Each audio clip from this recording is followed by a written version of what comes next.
നമസ്കാരം. മലയാളി വാർത്ത ഇൻസൈഡിലേക്ക് സ്വാഗതം. നിമിഷപ്രിയയുടെ വധശിക്ഷ നടപ്പിലാക്കുന്നു എന്ന വാർത്തകൾ വന്നതോടുകൂടി തന്നെ യമനിലെ വധശിക്ഷയുൾപ്പെടെയുള്ള അപരിഷ്കൃത ശിക്ഷാവിധികൾ ലോകത്തിന് മുന്നിൽ വീണ്ടും ചർച്ചയാവുകയാണ്. നിമിഷപ്രിയയ്ക്ക് ഈ പറയുന്ന ശിക്ഷാവിധിയിൽ ഒന്നും തന്നെ ലഭിക്കരുതേ എന്നാണ് പ്രാർത്ഥന. കാരണം നിമിഷപ്രിയ എത്ര തന്നെ പറഞ്ഞാലും നമ്മളിൽ ഒരുവൾ ആയിരുന്നല്ലോ. നിമിഷപ്രിയ ചെയ്ത തെറ്റിന് വെറുതെ വിടണമെന്ന് പറയുന്നില്ല. എന്നാലും ജീവപര്യന്തം തടവ് ശിക്ഷ നൽകിയാലും ഈ പറഞ്ഞതുപോലെ തന്നെ തൂക്കിക്കൊല്ലേണ്ട ആവശ്യമോ ഇല്ലല്ലോ. നിമിഷപ്രിയയ്ക്ക് തൂക്കുകയറല്ല ലഭിക്കുന്നത്, മറിച്ച് വധശിക്ഷ നടപ്പിലാക്കുകയാണ് എന്നുണ്ടെങ്കിൽ ആ രീതികൾ മറ്റു ചില രീതികളാണ്. നമുക്ക് അതിനെക്കുറിച്ചൊന്ന് വായിക്കാം. യമനിലെ പല നിയമങ്ങളും ശിക്ഷാരീതികളും ഒരു പരിഷ്കൃത സമൂഹത്തിന് വിചിത്രമായി തോന്നിയേക്കാവുന്ന തരത്തിലാണ് ഉള്ളത്. നമുക്കറിയാം, നിമിഷപ്രിയയുടെ കാര്യത്തിൽ നമ്മളെല്ലാവരും തന്നെ ആഗ്രഹിക്കുന്നത് നിമിഷപ്രിയയ്ക്ക് മോചനം വേണം എന്നാണ്. എന്നാൽ പലരും ആഗ്രഹിക്കുന്നത് നിമിഷപ്രിയയെ മോചിപ്പിക്കേണ്ടതില്ല. കാരണം നിമിഷപ്രിയ അത്തരം ഒരു തെറ്റ് ചെയ്ത വ്യക്തിയല്ലേ, അതുകൊണ്ട് തന്നെ ജീവപര്യന്തമാക്കി ഈ ഒരു ശിക്ഷ ഇളവ് കുറയ്ക്കാമല്ലോ എന്നാണ് കരുതുന്നത്. എന്നാൽ യമനിലെ പൗരന്മാരെ സംബന്ധിച്ചിടത്തോളം നിമിഷപ്രിയ ചെയ്തിരിക്കുന്ന തെറ്റ് അത് വധശിക്ഷയ്ക്ക് വിധേയമാക്കേണ്ട തെറ്റാണ് എന്ന ബോധ്യമായതിന് പിന്നാലെയാണ് വധശിക്ഷയ്ക്ക് വിധിക്കപ്പെട്ടത്. ഇപ്പോഴും വധശിക്ഷയുടെ തീയതി മാറ്റിവെച്ചിട്ടുണ്ടെന്ന് മാത്രമേ ഉള്ളൂ. മാറ്റാൻ, അതായത് പൂർണ്ണമായി മാറ്റാൻ അവർ തയ്യാറുമല്ല. എന്നാലും യമനിലെ പല നിയമങ്ങളും ശിക്ഷാരീതികളും ഒരു പരിഷ്കൃത സമൂഹത്തിന് വിചിത്രമായി തോന്നിയേക്കാവുന്ന തരത്തിൽ തന്നെയാണ്. ഇതിനെ അപലപിച്ചും മുന്നറിയിപ്പ് നൽകിയും അന്താരാഷ്ട്ര മനുഷ്യാവകാശ സംഘടനകൾ മുന്നോട്ട് വന്നിട്ടുമുണ്ട്. എങ്കിലും ഇന്നും ലോകത്ത് ഉയർന്ന വധശിക്ഷാ നിരക്കിന് കുപ്രസിദ്ധമായ രാജ്യം തന്നെയാണ് യമൻ. പ്രായപൂർത്തിയാകാത്തവരെയും സംശയാസ്പദമായ സാഹചര്യത്തിൽ വിചാരണ ചെയ്യപ്പെടുന്നവരെയും സാമൂഹിക മാനസിക വൈകല്യങ്ങളുള്ളവരെയും വരെ വധശിക്ഷയ്ക്ക് വിധിക്കാൻ മടിയില്ലാത്ത നിയമങ്ങളുള്ള ഒരു രാജ്യം തന്നെയാണ് യമൻ. അന്താരാഷ്ട്ര തലത്തിൽ നടപ്പിലാക്കിയിട്ടുള്ള നടപടിക്രമങ്ങളുടെ ലംഘനം, നിർബന്ധിത കുറ്റസമ്മതം, പരിമിതമായ നിയമ സഹായം തുടങ്ങി നിരവധി മനുഷ്യാവകാശ ലംഘനങ്ങൾ നടക്കുന്ന രാജ്യങ്ങളും കൂടിയാണ് ഇത്.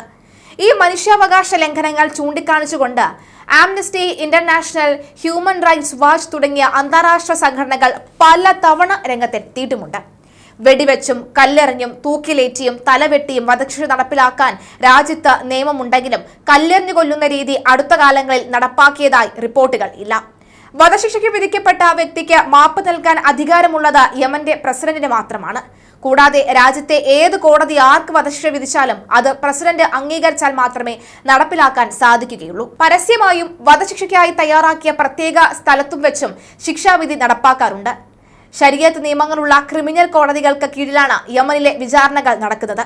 വധശിക്ഷ ലഭിക്കാവുന്ന കേസുകളിൽ വിധിന്യായങ്ങൾ പലപ്പോഴും പുരുഷ സാക്ഷികളുടെ മൊഴിയെ അടിസ്ഥാനപ്പെടുത്തിയായിരിക്കും. ന്യായമായ വിചാരണ മാനദണ്ഡങ്ങൾ നടക്കണമെന്നില്ല. ഇത്തരം സാഹചര്യങ്ങളിൽ വധശിക്ഷ ഒഴിവാക്കണമെന്ന് ഐക്യരാഷ്ട്രസഭ യമനോട് ആവശ്യപ്പെട്ടിട്ടുണ്ടെങ്കിലും യമൻ അതൊന്നും തന്നെ ചെവികൊണ്ടിട്ടില്ല. കൊലപാതകം, മനഃപൂർവ്വമല്ലാത്ത നരഹത്യ, തീവ്രവാദം, ബലാത്സംഗം, ലഹരി കൈവശം വയ്ക്കൽ, സ്വവർഗരതി, രാജ്യദ്രോഹം, ചാരവൃത്തി, സൈനിക കുറ്റകൃത്യങ്ങൾ എന്നീ കുറ്റങ്ങൾ ചെയ്ത പ്രതികൾക്ക് യമന്റെ ഭരണഘടന അനുശാസിക്കുന്നത് പ്രതികാരം വധശിക്ഷ വിധിക്കാം എന്ന് തന്നെയാണ്. സ്വർഗരതി രാജ്യത്ത് അനുവദനീയമല്ലാത്തതിനാൽ തന്നെ പരസ്പര സമ്മതത്തോടെയുള്ള സ്വർഗ അനുരാഗവും വധശിക്ഷ ലഭിക്കുന്ന കുറ്റം തന്നെയാണ്.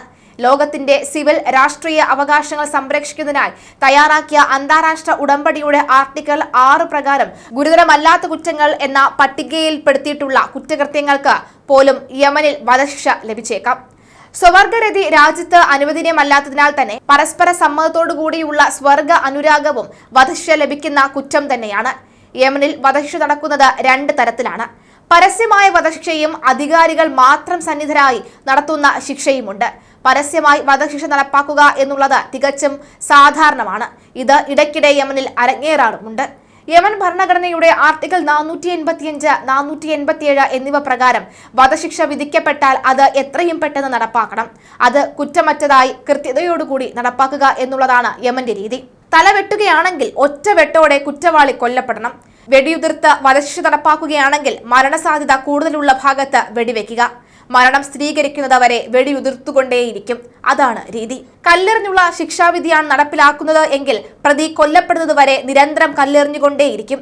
കല്ലെറിഞ്ഞുള്ള വധശിക്ഷ നടപ്പിലാക്കാൻ സാക്ഷികളുടെ സാന്നിധ്യവും മത നിയമങ്ങൾ അനുശാസിക്കുന്ന വിശ്വസ്തരുടെ സാന്നിധ്യവും ഉറപ്പുവരുത്തും. വധശിക്ഷ നടപ്പാക്കിയ ശേഷം മൃതദേഹം പൊതുപ്രദർശനത്തിനായി തടിയിൽ കെട്ടിത്തൂക്കുന്ന പ്രാകൃത രീതിയും യമൻ ഭരണഘടനയിലെ ആർട്ടിക്കിൾ 486 ഉൾപ്പെടുന്നുണ്ട്.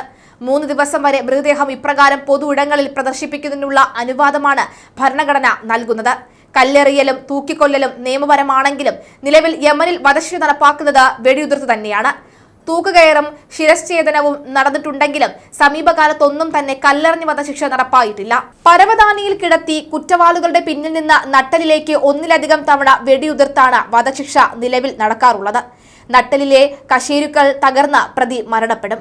പിന്നീട് മെഡിക്കൽ പ്രൊഫഷണലിലെത്തി മരണം സ്ഥിരീകരിക്കും. ഇനി യമനിലെ നിയമപരമായ ഹുദൂദ് പ്രകാരം പ്രതി കുറ്റക്കാരനാണ് എന്ന് കണ്ടെത്തിയാൽ അതിന്റെ ഭാഗമായി വധശിക്ഷ നടപ്പാക്കുന്നതിന് മുൻപ് ചാട്ടവാർ അടിയും നടപ്പിലാക്കുമെന്ന കാര്യത്തിൽ സംശയമില്ല. എത്ര തന്നെ മാറിയാലും ചരിത്രകാലം മുതൽ ലോകത്തിന്റെ പല ഭാഗങ്ങളിലായി വധശിക്ഷ നടപ്പിലാക്കുന്നുണ്ടെങ്കിലും 19-ാം നൂറ്റാണ്ടിലെ പകുതിയോടെ വധശിക്ഷ നടപ്പിലാക്കാനുള്ള നടപടികളും രാജ്യങ്ങൾ കൈക്കൊണ്ടിട്ടുണ്ട്. 2015 ശേഷം ലോകത്ത് ഏറ്റവും കൂടുതൽ വധശിക്ഷ നടപ്പാക്കിയിട്ടുള്ളത് 2024 വിവിധ രാജ്യങ്ങളിലായി 5500 പേരാണ് വധിക്കപ്പെട്ടത്. അതുപോലെ ഏറ്റവും കൂടുതൽ വധശിക്ഷ നടപ്പിലാക്കപ്പെട്ട രാജ്യം ചൈനയാണ്. രണ്ടാമത് ഇറാനും. ഇന്ന് വധശിക്ഷ നിലവിലുള്ള രാജ്യങ്ങളിൽ അപൂർവമായ കുറ്റകൃത്യങ്ങൾക്ക് മാത്രമാണ് വധശിക്ഷ നടപ്പാക്കാറുള്ളത്. എന്നാൽ പരിഷ്കൃത സമൂഹത്തെ സംബന്ധിച്ചിടത്തോളം വധശിക്ഷ പ്രാകൃതമായും മനുഷ്യാവകാശ ലംഘനമായും ആണ് എന്ന കാര്യത്തിൽ സംശയമില്ല. 97 രാജ്യങ്ങൾ വധശിക്ഷ നിരോധിച്ചിട്ടുണ്ട്. വധശിക്ഷയ്ക്ക് വിധിച്ച് യമനിലെ ജയിലിൽ കഴിയുന്ന മലയാളി നിമിഷപ്രിയയ്ക്ക് നിയമസഹായം ഉൾപ്പെടെയുള്ളവ ചെയ്തു നൽകുക തന്നെയാണ് കേന്ദ്രം ചെയ്തുകൊണ്ടിരിക്കുന്നത്. കേന്ദ്രം മാത്രമല്ല, വ്യക്തിപരമായി ആർക്കെല്ലാം സഹായിക്കാൻ കഴിയുമോ അവരെല്ലാവരും നേരിട്ടിറങ്ങി തന്നെയാണ് ഈ സഹായം ചെയ്യുന്നത്. അതുകൊണ്ട് തന്നെ നിമിഷപ്രിയയ്ക്ക് ഈ ഒരു അവസ്ഥ വരരുതേ എന്ന പ്രാർത്ഥന തന്നെയാണ് എല്ലാവർക്കും ഉള്ളത്. ആരാച്ചാരെത്തി നിമിഷപ്രിയെ തൂക്കിക്കൊല്ലും എന്ന് ഉറപ്പിക്കുന്ന പലരുടെയും കമന്റുകൾ വന്നിരുന്നു. എന്നാൽ അങ്ങനെയല്ല കാര്യങ്ങളെന്ന് വ്യക്തമാവുകയാണ്. എന്തായാലും നിമിഷപ്രിയയുടെ വിധി എന്താണെന്ന് നമുക്ക് കാത്തിരുന്ന് കാണാം.